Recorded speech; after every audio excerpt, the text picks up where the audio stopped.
You're listening to Eureka on Monocle Radio, brought to you by the team behind The Entrepreneurs, the show all about inspiring people, innovative companies, and fresh ideas in global business. I'm Laura Kramer. This week, we head to Oaxaca in Mexico for a drink in the sun.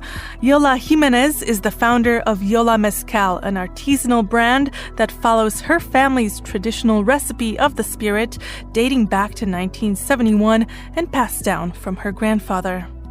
Today, Yola Mezcal is handmade in Mexico, bottled at an all-female facility, and has grown into a global brand while staying true to its roots. So how do you preserve family tradition in such a fast-growing industry? And how do you balance sustainability with expanding on an international scale? Here is Yola with more on how the journey began. Yola Mezcal came from growing up in a region where mezcal was just an everyday part of life. Every family in those regions of Oaxaca, or all of Oaxaca, really have their own family recipe. For me, the most important thing was to keep the recipe, to keep the traditional mezcal, which I thought it was getting lost with this big explosion that mezcal had all of a sudden.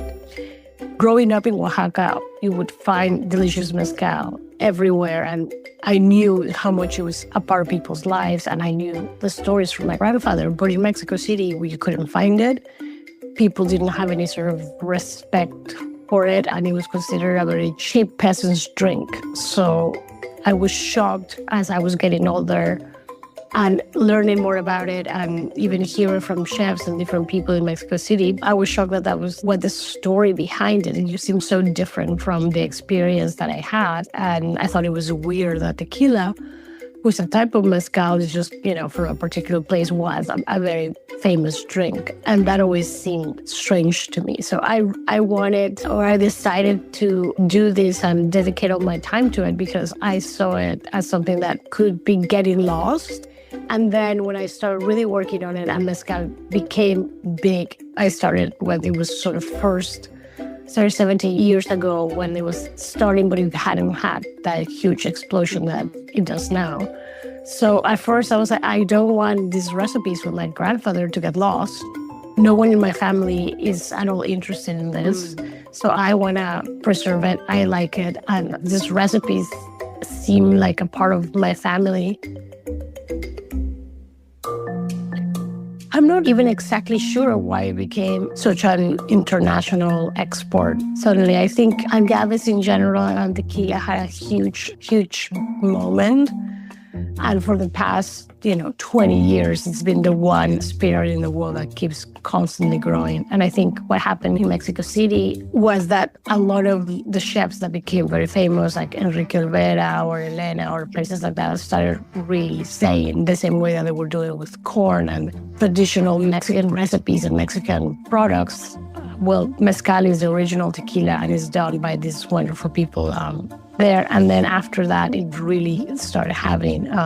I went from being young, not being able to get anything, to suddenly everyone calling me saying, we should try this. And Americans started coming a lot more to Mexico. I saw the transition from Americans being like, oh my God, it's so dangerous to go to Mexico City 20 years ago, to suddenly just like having, in a few years, to suddenly getting asked for recommendations 4 times, 5 times a week.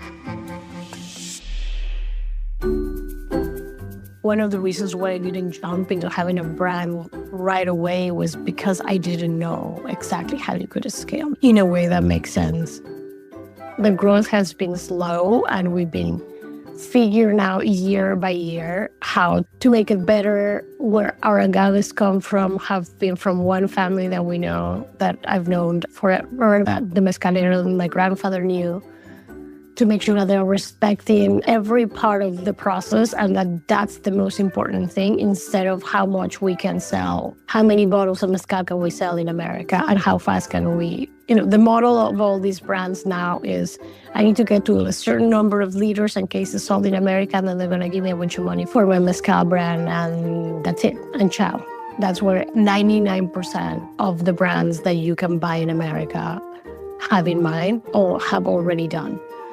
So I was completely against that model. And I said, no, we're going to grow how we can grow. And we are going to do this slowly. I am involved in every part of the process. The family that we work with decides everything in Oaxaca about how we grow and how we want to do it. And I think having a plan for the future of mezcal, it's starting to happen. I think the people of Oaxaca have realized that they need to take care of how things are done there because no one else will. A lot of people, most people are there just for the money.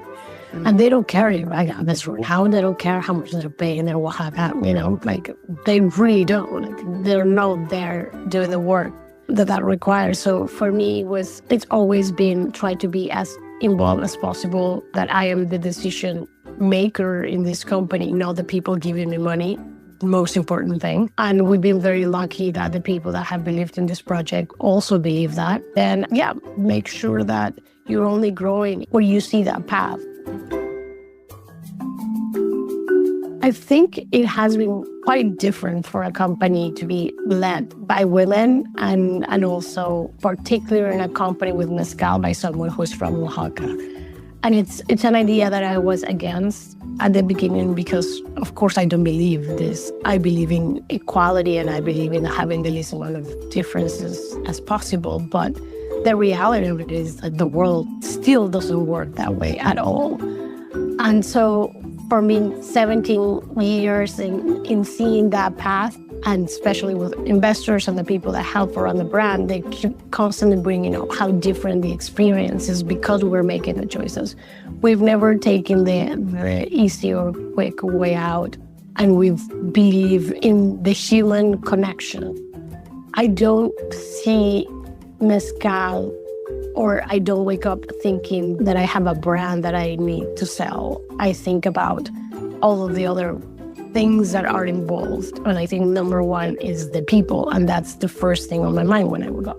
And I think that's different from having a CEO sitting in a computer thinking about how to make this a successful business model. I want to have a sustainable brand, sustainable from agaves to the people that work with us, to employ the women, to try to pay the best that I can in Oaxaca, to not be another version of colonialism, which is what is literally happening. So many of these brands are white, male, BC guys who've been to Oaxaca, maybe never, or some of them have, but it's just like, oh, there's another product that we can make. We have them, so we're investing that. And, that's exactly what I'm not. Hiring women felt like the most natural decision for me, not only because I wanted to do it, because I am a woman and I believe that women, especially in Mexico and in rural places, should have access to their own money. That has really changed in my lifetime, in my generation. Like, women didn't have access to money. Even my dear grandfather, who I'm talking about, who was a wonderful person, my grandmother had to go through him for money. I remember that clearly, very, very clearly, every day. So it's something that was always on my mind, that I said, I am not going to live like that. This whole generation doesn't even, like the younger women that go and the bottling for us in the farm, who are in their 20s, it's something that they have really breaking away from in a way that's incredibly exciting. And I think it's changing the world. The way that women are in control of certain projects outside of their house and in positions of power, politically and economically, is changing the world.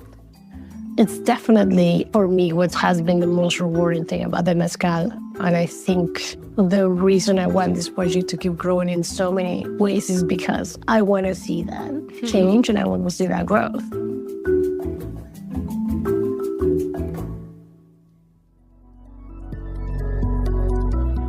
That was Yola Jimenez, the founder of Yola Mezcal. And you can learn more by heading to yolamezcal.com. And that's it for this week's episode of Eureka. We'll be back next week, and look out for The Entrepreneurs, available every Wednesday.